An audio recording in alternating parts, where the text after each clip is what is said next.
안녕하세요. 바보처럼 코딩하기입니다. 안녕하십니까. 오늘은 2월의 마지막 영업일입니다. 네, 마지막 금요일이고 다들 어떻게 한 달 동안 잘 일하셨는지 모르겠네요. 오늘이 아마 개인 사업자 분들한테는 지옥의 하루이지 않았을까, 뭐 그런 생각을 해봅니다.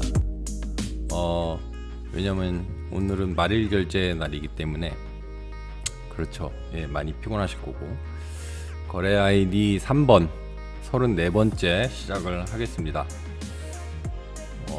일단 판매 입력 폼 거두절미하고 고객 정보를 클릭을 하면은 여기 아이디가 들어오고, 그 다음에 들어온 아이디에 의해서 이름이 나오겠죠. 그 다음에 날짜와 함께 거래 아이디가 생성이 되고, 그 다음에 순번이 새롭게 만들어집니다. 예, 요걸 한번 보실게요. 요 순서예요. 순일보 하면은 네, 딱 채워졌죠. 요 순서대로 됐고, 그 다음에는 모델 코드를 입력하고 판매 단가를 모델 코드를 입력하면은 판매 단가가 이제 나오고, 그 다음에 수량을 이제 입력을 하면은 합계가 생기겠죠. 그래서 저장을 누르면은 이거 순서대로 번호를 써줘야겠구나. 죄송합니다. 1번, 그 다음에 여기가 다시 채워지고, 그 다음에 2번, 그 다음에 2번이 되면은 이제 2번에서 영향받은 게 합계고,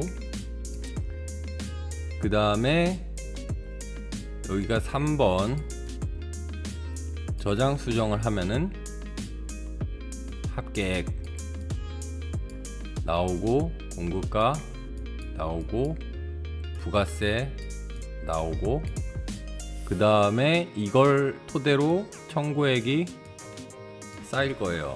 네.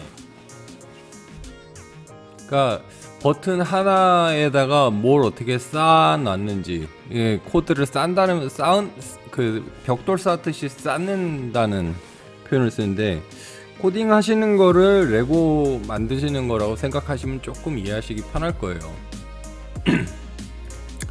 그래서 코드를 보시면은 고객 정보를 이렇게 불러오면은 제가 없는 거래 삭제라는 거랑 거래장 시작이라는 걸 쌓았죠. 없는 거래 삭제는 이미 없어진 거래를 이미 없어진 거래가 아니라 그 거래 입력에 거래건이 없는 거는 삭제해버리고 다시 만든다는 개념이고, 그러니까 내가 뭘 열었다가 뭐 다시 할 때는, 예를 들어서 거래장이 이런 식으로 형성이 됐는데 이게 이 업체가 아니고 딴 업체라는 거죠. 그러면 지금 현재 거래장을 보시면은 조선일보가 있는데 이게 삼성증권이었던 거예요. 잘못 들어가지고, 한국일보를 조선일보로 들은 거죠. 주문을 받는 상황에서. 그럼 새 거래를 시작을 하면은 이제 이게 1번에서 2번으로 누적이 되지 않고 1번이 지워진 거죠. 여기 딜리티드 여기 보이시죠? 쫙 지워지고, 그 다음에 다시 열어볼게요. 이런 식으로 다시 바뀌어 있습니다. 담당자 뭐 이런 게 싹 다 바뀌어 있습니다. 그러니까 실질적으로 내가 일일이 클릭을 해주고 삭제를 해줘야 될 거를 이런 식으로 자동적으로 이제 바꿔준 거죠. 그래 놓고 이제 모델 코드를 입력을 하면은 판매 단가가 이런 식으로 나오고, 수량을 넣고 저장을 누르면은 밑에 이런 식으로 쌓이겠죠. 지금 보시면은 얘네들 리스트로 이제 나오는 거고요. 그러니까 우리가 실질적으로 입력하고 있는 건 요 폼 안에 있는 애들이죠. 요 폼 안에 것들을 입력을 하는데, 이제 서머리가 이제 이렇게 되는 거고, 예, 그런 식으로 되는 거고, 이제 컨트롤은 지금 저장 수정에서만 하고 있다고 보시면 돼요.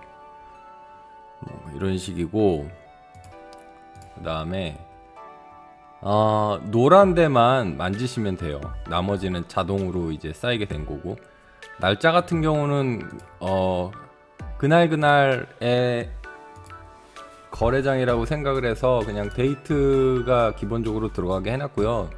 요거를 잠글 수도 있습니다. 잠글 수도 있고, 이제 수정을 할 때는 뭐 이런 식으로 해주고, 제가 아직 키를 하나를 덜 만든 게 있네요. 이 초기화 시키는 버튼을 해줘야 되는데, 뭐 아무튼 이렇게 해서 막 쌓아가죠. 쌓아가면은 합계 17,500원, 청구액 17,500원 이렇게 나왔고, 거래장 한번 볼까요? 네, 합계 공급가 부가세 그대로 다 들어갔고, 청구액까지 17,500원, 합계액 플러스 배송비가 청구액이 되는 거죠. 거래장 내용 이렇고, 거래 입력을 보겠습니다. 네, 요 네 가지가 지금 그대로 다 들어가 있죠. 자, 이제 여기서 수정을 해줘야 될 게 밑에 이제 메모 1번에 1번, 그 다음에 2번에 2, 뭐 이런 식으로 넣어볼게요.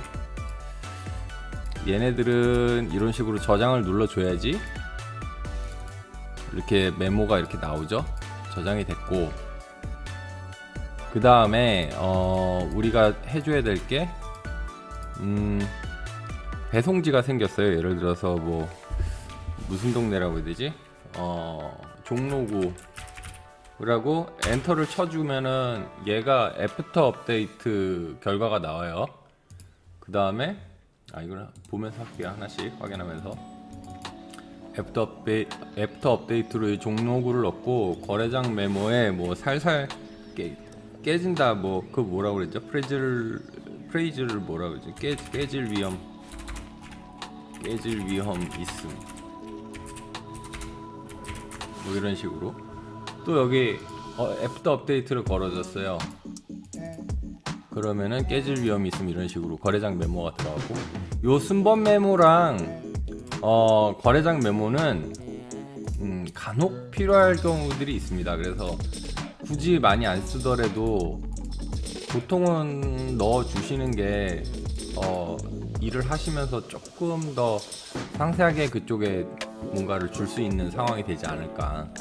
예, 디테일을 중요시하는 고객들을 위해서 이제 메모들을 남겨주는 거죠. 뭐 추후에 이런 게 어딘가에 또 쓰일 때도 있고. 어쨌든 그렇고, 배송비 부분이 이제 10,000원이 들었어요. 엔터를 치면은 금액이 바뀝니다. 청구액은 27,500원, 공급가 부가세 합계액 뭐 이렇게 17,500원 뭐 이런 식으로 돼 있는데, 이제 이거는 어떤 개념이냐면은, 공급가 부가세 합계액에 배송비까지 녹여서 들어가는 경우도 있고요. 배송비를 상대방이 지불하는 경우도 있고, 뭐 내가 지불하지만은 여기가 그 세금계산서가 발행이 안 된다든지, 아니면은 현금 발행만 해야 되는 경우가 있어요. 그 계산이 되게 복잡해지죠. 그래서 요 설정은 사실 본인이 이제 하셔야 되는 부분인데, 제 지금 상황에서는 요렇게 세금계산서 부분은 물건대에 한해서 이제 책정을 하고, 배송비는 이제 따로 받는다. 이거 현금으로 끊어준다. 현금 계산서나 뭐 현금 계산 영수증인가? 아무튼 제 좀 용어가 생각이 안 나는데, 그런 식으로 끊어준다라는 개념으로 해서 보냈고, 그 다음에 이제 내가 지불하는 거니까 청구액을 달라고 하겠죠. 그래서 청구액은 이만큼 해서, 각기 그 업체들이 영수증을 사용하는 방법, 계산서를 어떻게 적용시키는 방법에 따라서 이게 매우 복잡해지기 때문에, 일단 제 설정상에서는 이거를 이제 띄워놨습니다. 배송비와 요 두 부분을 띄워놓고 이제 돈을 받는 거죠. 오늘은 이제 요 부분에 대한 얘기들이고요. 코드를 보겠습니다. 일단 이제 얘네들 어떻게 돌아가시는지 알았으니까, 판매 리스트에서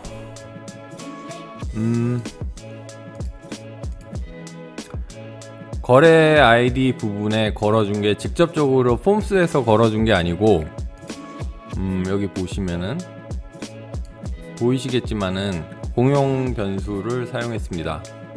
공용 변수를 사용을 했고, 그래서 공용 변수 안에 여기 보시면 34 해서 여기다 넣어놨죠. 34 해서, 그러니까 어딘가에서 RTB 거래 아이디를 쏘는 데가 있고, 그거를 이렇게 집어넣었다가 이걸로 뿅 하고 쏴주는 거죠. 네, 뭐 아무튼 그런 방식이고, 그 다음에 또 살펴볼 코드가 뭐가 있을까? 쭉 내려가면서 34에 대한 거를 좀 볼게요. 거래장 메모는 즉각 업데이트 되게 이제 이런 구문을 썼어요. current db.execute 한 다음에 update, insert, delete 세 가지가 있는데 업데이트 형식입니다. 업데이트 형식으로 썼고, 이제 업데이트, 테이블 네임, 셋 하고, 거래장 메모는 이제 필드 네임이고, 여기는 이제 들어갈 데이터, 오브젝트 안에 있는 데이터를 이제 걸었고, 그 다음에 웨어 조건으로 이런 식으로 나왔고요. 그 다음에 모델 코드 뭐 그대로고, 배송비 이제 계산되는 부분이네요. 얘네들은 청구액은 합계액, 배송비. 이게 가끔 배송비가 아무것도 없을 때 empty 스페이스면은 0을 이제 출력을 해야 되는데 0을 출력 못해서 이제 에러가 나는 경우가 있어요. 그래서 null to zero를 써가지고 0을 출력하게, 이게 아무것도 없으면 0을 출력하게 만든 거고요. 똑같이 그대로 업데이트 되게끔 만들어 줬습니다. 거래 아이디 기준으로. 거래장은 거래 아이디 기준으로 뽑아 쓸 수가 있어요. 아주 유용하죠. 거래 아이디 하나 만들어 놓은 게. 이게 그 키필드라고 보통 계속 얘기를 하는데, 키필드를 중간중간에 삽입을 해주면은 쓸 수 있는 것들이 많아요. 근데 굳이 불필요하게 만드실 필요는 없고, 이런 식으로 정리를 해서 사용하시면은 상당히 유용합니다. 여기도 마찬가지로 배송지 부분에서 거래 아이디를 통해 가지고 웨어 조건이죠. 웨어 equal, 이쪽은 오브젝트 안에 있는 데이터, 뭐 이런 식으로 가는 거고, 그 다음에 신규 버튼 널, 없는 거래 삭제. 그 초기화나 신규 버튼 같은 것도 이런 식으로 중간에 쌓아서 이제 필요한 것만 넣어 주실 수가 있어요. 그러니까 사실 코드를 막 많이 만드는 거는 그렇게 어려운 일은 아니에요. 근데 그거를 정리해 가지고 최소한의 코드로 이제 많이 다양하게 쓸 수 있는 게 사실 힘든 일이고요. 근데 막 늘어놓고 쓰다가 하나씩 정리를 하시면서 실력이 이제 향상이 되는 거예요. 그래서 제가 뭐 예전에도 말씀드렸지만은 1 플러스 1 플러스 1이 3이잖아요. 근데 3 곱하기 1은 3이고, 예를 들어서 뭐 그거야 간단하죠. 근데 1 플러스 1 플러스 1 플러스 해가지고 10개가 있으면 그게 10인데 10 곱하기 1은 또 10이죠. 무슨 얘기냐, 플러스를 좀 알고 있으면은 보완이 돼요. 보완이 되고, 그걸 가지고 그걸 토대로 이제 10 곱하기 1을 쓸 수 있을 정도가 되면은 이런 식으로 계속 줄여가지고 사용할 수가 있어요. 무조건 줄이는 거는 좋지는 않은데 용도에 맞게 잘 줄이면은 정말 축약된 것들을 쓸 수 있습니다. 지금 여기서도 사실 이 널을 해주는 것도 사실 넘버링을 해가지고 뭐 써주면 상관이 없는데 그거는 일단 안 썼고요. 업체 입력 버튼을 클릭하면은 뭐 신규 버튼에서 거래 입력 초기화까지 나왔고, 그 다음에 오픈 폼, 거래 입력 초기화를 여기다가 다시 수정을 해줬어요. 그리고 34가 어디 있을까요? 판매 리스트 리쿼리. 이 거래장 테이블 거래 아이디 생성 안에 RTB 거래 아이디가 있어요. 공용 변수 쏴주는 거 있죠. 거기에서 공용 변수를 통해 가지고 다시 돌아온다고 보시면 되죠. 판매 리스트 리쿼리에 이제 판매 리스트에 이제 필요한 조건이기 때문에 필요한 변수죠. 그렇고 그 다음에 34에 또 추가된 게 담당자 1, 담당자 전화가 이제 보시면은 요거 좀 재밌어요. 그러니까 레코드셋 안에서 두 룩업을 실행을 한 거죠. 그러니까 1대1 치환만 계속 생각하다가 내 필드에 담당자 1의 이름을 넣어야 되는데 그거를 보시면은 여기 느낌표 업체 아이디죠. 업체 아이디를 기준으로 또 이런 식으로 사용을 할 수가 있어요. 두루컵 해서 여기다 넣어버리는 거죠. 그러니까 레코드 셋 안에서도 이런 그 뭐라 그래야 되지? 이렇게 쌓아놓은 거, 이렇게 된 거를 이제 사용할 수가 있는 거죠. 업체 아이디 이렇게 불러오고 그래서 그걸 가지고 또 다시 사용을 하는 겁니다. 그러면은 사실 이거를 늘려놓고 쓸 것 같은데 dim 해가지고 업체 아이디 이퀄 뭐 어쩌고저쩌고 뭐 많이 쓸 수 있거든요. 근데 그런 부분들을 생략하고 이렇게 바로 쓸 수가 있게 되죠. 조금 더 친숙해지시면은 아마 사용하실 수 있는 방법들이 많아질 거예요. 그리고 여기 보시면은 거래 아이디 생성할 때 아까 말씀드린 대로 거래 아이디 equal RTB 아이디로 쏴서 다시 여기로 받는 거죠. RTA로. 그러니까 return B, return A로 제가 저도 보기 좋게 이렇게 만들어 놔요. B를 넣어서 A로 받는다 이런 식으로 되게 헷갈려요. 비슷하게 만들어 놓으면은. 그래서 아예 그냥 B가 입력, A가 이제 다시 뭐 출력 이런 식으로 이제 저는 사용하고 있습니다. RT 뭐 리턴 해서 RTN 뭐 이런 식으로 쓰시는 분들도 많고요. 그리고 그쵸.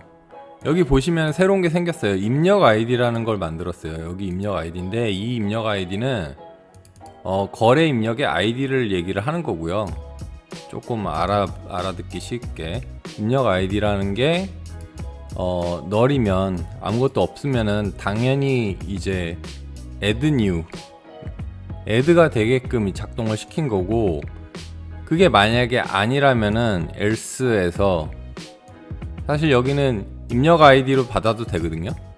순번을 굳이 안 하고 여기 보시면 순번, 거래 아이디와 순번은 겹칠 수가 있죠. 1, 2, 3, 4는 계속 쌓이니까. 그래서 AND 조건으로 묶어주고 두 개의 조건을 뭐라고 해야 되지 이걸? 두 개의 조건이 가능하다면은 제가 말이 단어가 너무 짧네요. 그 기억이 안 나네. 충족한다면은 예. 충족하는 데이터들을 이제 그 데이터들을 가져오는 거죠. 이제 그걸 기준으로 가져오는데 요거 대신에 입력 아이디를 하나만 넣어도 입력 아이디 이퀄 입력 아이디 이런 식으로 사용을 해도 충분히 쓸 수가 있습니다. 와, 이거 벌써 19분이네. 나머지 요것만 생각을 꼭 해줘야 돼요. 아무튼 그렇고 계산 필드와 입력 필드는 나눠야 돼요. 그래야지 나중에 하시기가 좋아요. 계산을 해서 폼 위에 올리고 그 다음에 그것들을 입력한다. 요 개념이 좀 중요합니다. 물론 그거를 뛰어넘어서 그냥 해버리면 상관이 없는데 초보분들은 항상 계산 필드랑 입력 필드를 나눠서 조금 하시는 습관을 들이세요. 계산 필드는 계산이 되는 거고 입력 필드는 그게 저장이 되고 수정이 되는 부분들입니다. 대부분 말했습니다. 네, 오늘도 고생하셨고요. 나머지는 파일을 보시면서 오늘은 파일을 바로 올릴게요. 예, 확인해 보세요. 네, 다음 시간에 뵙겠습니다. 안녕히 계세요.